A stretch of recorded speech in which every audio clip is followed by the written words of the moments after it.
I'm here, I'm here, I'm here. I made it. You didn't start yet, right? We didn't start. I'm here. Okay. I'm here, I made it. Whew. I made it. So what is STEM, and why is STEM important? You heard some interesting answers to those questions on the video that you just had the opportunity to see. A beef up, if anybody wants to let me in on that secret later, I still don't know what a beef up is.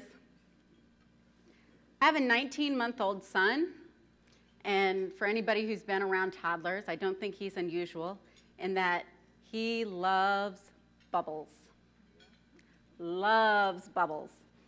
So we were outside this weekend and we were blowing bubbles, and as he squealed with delight, it occurred to me that he is just so full of curiosity and excitement, and I thought to myself, in a couple of years, or maybe a few years, we could start to explore, he loves bubbles, how do bubbles work? What makes bubbles hold together the way that they do?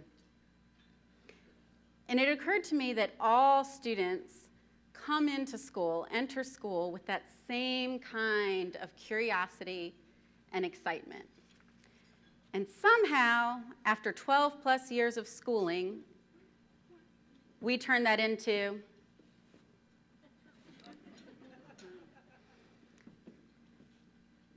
So while you're here, we hope that you're going to learn from each other and that you're going to share your expertise, your lessons learned, tools, so that you can further the work back in your home communities to ensure that every child graduates ready and with even greater enthusiasm for learning than when they entered.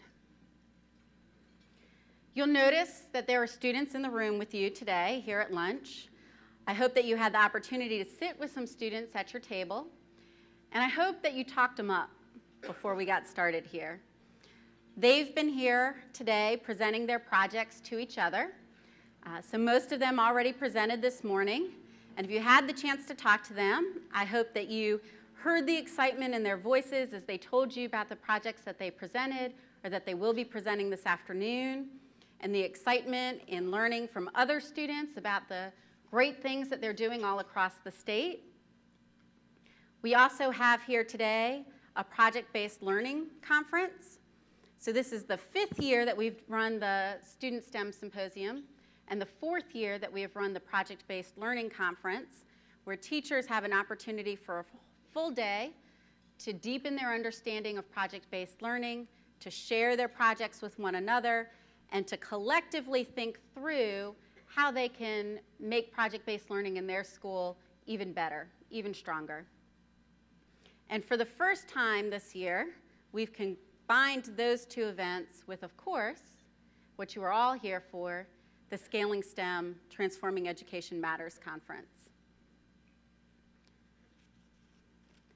This week would not be possible without the generous support of our sponsors: GlaxoSmithKline, the National Science Foundation and Keenan's Fellows Program for Curriculum and Leadership Development, Nucor, Duke Energy, Lenovo, Lord Corporation, Progress Energy, and Connect a Million Minds, an initiative of Time Warner Cable. Many thanks to our sponsors.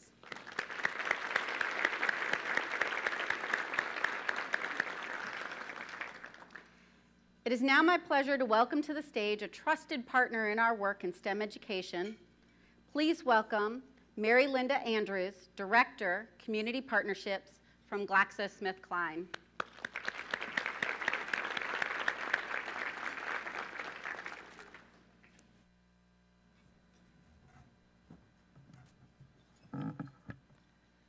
Thank you, Robin. I think if I see Robin on the street someplace, I'm crossing the street because I can certainly be embarrassed rather easily. It's an honor for GlaxoSmithKline to partner with the North Carolina New Schools Project and each person in this room to make this STEM conference a reality.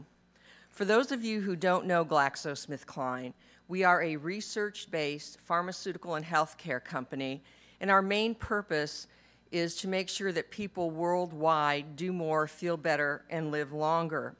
And as part of our commitment to the community, we have a long, strong history of supporting education, including our main focus areas of K through 12 STEM education, professional development for teachers, and dropout prevention.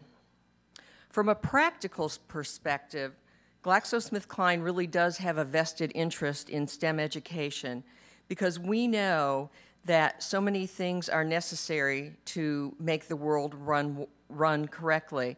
And one of those things is developing a drug. Many people don't know it takes 15 years and $1 billion to bring a drug to the market.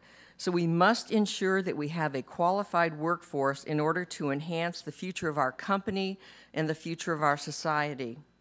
That is just one reason that GSK is involved and makes education its top priority. We believe it's important to improve and grow and strengthen STEM education in the community. And one way we've done that is by providing charitable grants in the community for education, including one to the North Carolina New Schools Project, which will support professional development of teachers and principals, which emphasize STEM in various schools. These schools are part of a statewide STEM network developed by the New Schools Project in partnership with the State Board of Education, local school districts, the Department of Public Instruction, higher education, and business and industry. These STEM schools play a critical role in helping students graduate well prepared for the demands of our economy. In North Carolina, these STEM schools will not only be a great role model for the teachers and the students, but they will be replicable, and we want to make sure that we are able to scale them not only in North Carolina, but that others from other states may have the opportunity to observe the great progress we're making. GSK recognizes that, STEM education doesn't start in high school. So we have many programs that we support at the elementary and middle school. And one of them I wanted to tell you about very quickly is our Science in the Summer program. Science in the Summer is in the RTP area. We have a partner with the Moorhead Planetarium and Science Center. In the Philadelphia area, we partner with the Franklin Institute. In Washington, D.C., with the American Association for the Advancement of Science, and in Pittsburgh with Carnegie Mellon. And what we do every summer is bring in about 6,000 students for a week-long course. It could be chemistry, biology, genetics, how simple machines work. And the whole purpose of this program is to let 2nd through 8th grade students know who maybe they haven't been exposed to science in elementary school. Maybe they aren't fortunate enough to have their parents send them to a science camp. They can find out that science is interesting, it's fun, it's not scary. Then maybe when they go to high school, they'll be willing to take a biology class because they've learned at a very early age, after many summers of Science in the Summer, that this is possible. These courses are part of the standard course of study where they're located. They're taught by credentialed teachers, and it is totally free. GSK picks up the entire cost, and it's taught in libraries where often students sort of congregate in the summer. So we're very proud of that particular program. And while we're proud of that support of STEM, we recognize that it takes a huge effort to be successful in this area. So once again, on behalf of GlaxoSmithKline, I want to thank each person in this room for taking your time today because you are making a difference in STEM education.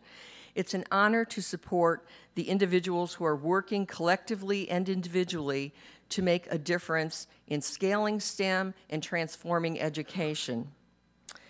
I think that what you're doing here provides best practice. It provides opportunities for others to learn and work together. It's a great networking opportunity, and we are just very proud to be part of it, and we hope that it's all that you need it to be today. But now is the important part. I have the privilege of introducing one of today's keynote speakers. Emily Pilotin. Emily is both the founder and the executive director of Project H Design and an instructor at Studio H. And she's also a teacher, I found. I got to sit next to her at lunch. Emily founded Project H to use design to empower people. The core educational initiative of Project H is Studio H, a high school design build course for rural communities benefiting those who are in 11th grade, and especially those right now in Bertie County, North Carolina, in which students do earn college credit. They have a summer job as part of this, and they have hands-on experience building projects for their community. Emily has appeared on the TED Stage, the Colbert Report, and has authored a book, Design Revolution.